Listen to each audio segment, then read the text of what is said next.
여러분, AI 세계에는요, 오랫동안 깨지지 않던 불문율 같은 게 하나 있었습니다. 근데 만약에요, 그 법칙이 깨졌다면 어떨까요? 오늘 바로 그 얘기를 좀 해보려고 합니다. 네, 바로 이 질문이죠. 어떻게 AI를 더 똑똑하게 만들면서 돈은 덜 쓸 수 있을까? 사실 지금까지는 이게 거의 불가능에 가까운 얘기였잖아요. 둘은 절대 같이 갈 수 없는, 뭐랄까, 물과 기름 같은 관계였죠.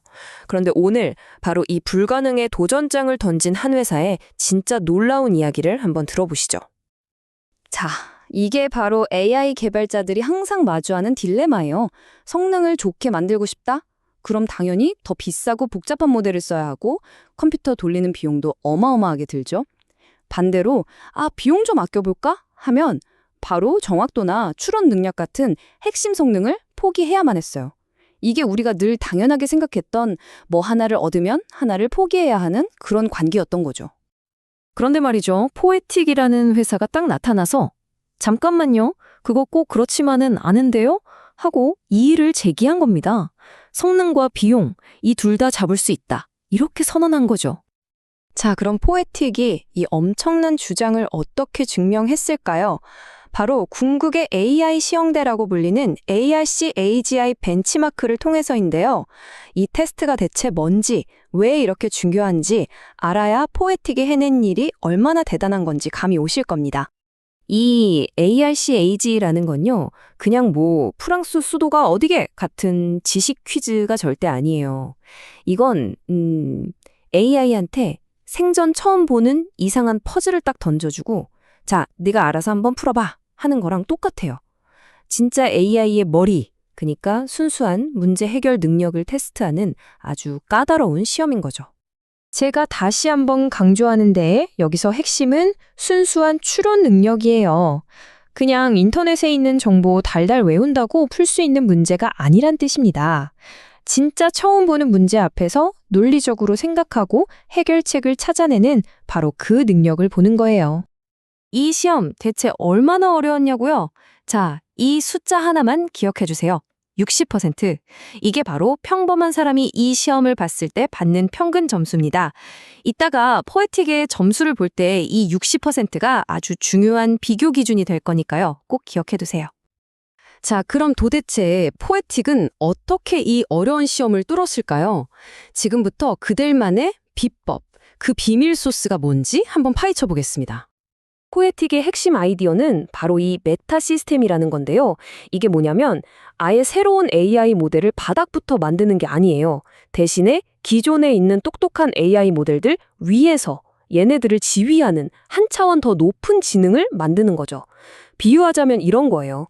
기존 AI들이 체스 말이라면 포에틱의 시스템은 그 말들을 어떻게 움직여야 이길 수 있는지 아는 체스 마스터, 즉 총감독 역할을 하는 겁니다. 얘네들이 일하는 방식도 그냥 대충 찍어봐가 아니에요. 아주 체계적인 반복 루프를 돌리는데요. 예를 들어서 복잡한 문제를 딱 주면 밑에 있는 AI가 일단 첫 번째 답을 툭 내놔요. 그럼 이 메타 시스템이 그걸 보고 이 부분은 논리가 좀 약한데 다른 방식으로 한번 생각해봐 하고 코칭을 해주는 거죠.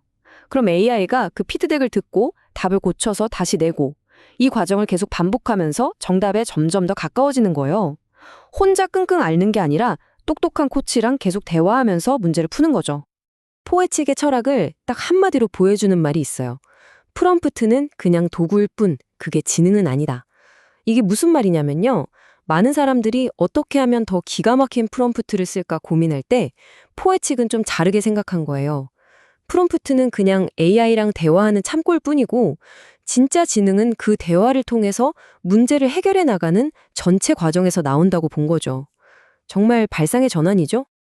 그리고 또 하나의 기가 막힌 기능이 자가감사 기능이에요. 이게 뭐냐면 시스템이 문제를 풀다가 스스로 딱 보고 오케이, 이 정도면 답이 충분히 괜찮네. 더 이상 계산할 필요 없겠다 싶으면 알아서 멈추는 거예요. 쓸데없이 계속 컴퓨터 돌리면서 시간 낭비, 돈 낭비 안 하는 거죠. 바로 여기서 효율성이 폭발하는 겁니다. 자, 지금까지 어떻게 했는지를 봤으니까 이제 가장 궁금한 거. 그래서 결과가 어떻게 나왔는데 이걸 봐야겠죠? 이 접근 방식이 만들어낸 정말 놀라운 결과 지금 바로 보시죠. 이 결과를 제대로 이해하려면 파레토 프론티어라는 개념을 아주 간단하게만 알고 가면 좋은데요. 어렵지 않아요. 그냥 가로축은 비용, 세로축은 성능이라고 할 때 현재 기술로 뽑아낼 수 있는 가장 효율적인 지점들을 쭉 이은 선이라고 생각하시면 돼요. 이 선이 바로 현존하는 기술의 한계선, 즉 프론티어인 거죠. 그리고 포에틱이 뭘 했냐면요. 바로 이 한계선을 그냥 뚫어버린 겁니다. 기존의 프론티어 저 위쪽에 완전히 새로운 차원의 프론티어를 새로 그려버린 거죠. 이 표를 한번 보세요. 이게 모든 걸 말해줍니다. 뭐 그록 4 패스트, GPT OSS, 클로드 하이쿠 같은 기존의 유명한 모델들 위에 포에틱 시스템을 얹었더니 와, 보세요. 모든 경우에서 정확도는 확 올라갔는데 비용은 오히려 떨어졌어요. 말 그대로 더 좋게 그리고 더 싸게. 그러니까 그냥 말이 아니라 현실이 된 겁니다. 자, 예시를 하나 딱 집어서 볼게요. 요즘 많이 쓰는 그록 4 모델 있죠? 원래 이 모델의 정확도는 56.4%입니다. 이게 기준점이에요. 그런데 여기에 포에틱 시스템을 딱 붙이니까 정확도가 무려 61.4%까지 껑충 뛰어오릅니다. 근데 진짜 놀라운 건 뭐다? 이 모든 게 심지어 돈을 덜 쓰고 이루어졌다는 거예요. 이게 바로 판을 바꾸는 혁신이라는 거죠. 자, 그럼 이런 개별적인 숫자들을 넘어서서 이 성과가 앞으로 AI 세상에 어떤 큰 그림을 그리게 될지 그 의미를 한번 짚어보겠습니다. 오늘 이야기의 핵심 한번 정리해 볼까요? 첫째, 포에틱은 AI의 추론 능력에서 새로운 역사를 썼습니다. 둘째, AI가 더 똑똑하면서 더 저렴해질 수 있다는 걸 실제로 증명해냈죠. 그리고 가장 중요한 건 지능을 이용해서 더 높은 지능을 만드는 완전히 새로운 패러다임을 열었다는 거예요. 이건 뭐랄까, 거대한 자본을 가진 빅테크가 아니더라도 작고 똑똑한 팀이 세상을 바꿀 수 있다는 걸 보여준 아주 좋은 사례라고 할 수 있겠습니다.